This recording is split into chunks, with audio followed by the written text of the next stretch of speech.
بسم اللہ الرحمن الرحیم۔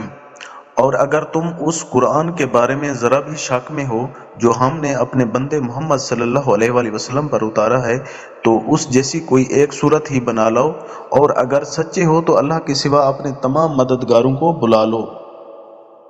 پھر بھی اگر تم یہ کام نہ کر سکو، اور یقیناً کبھی نہیں کر سکو گے، تو ڈرو اس آگ سے جس کا ایندھن انسان اور پتھر ہوں گے، وہ کافروں کے لیے تیار کی گئی ہے۔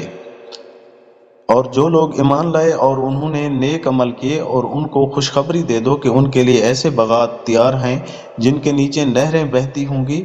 جب کبھی ان کو ان باغات میں سے کوئی پھل رزق کے طور پر دیا جائے گا تو وہ کہیں گے کہ یہ تو وہی ہے جو ہمیں پہلے بھی دیا گیا تھا، اور انہیں وہ رزق ایسا ہی دیا جائے گا جو دیکھنے میں ملتا جلتا ہوگا، اور ان کے لیے وہاں پاکیزہ بیویاں ہوں گی، اور وہ ان باغات میں ہمیشہ رہیں گے۔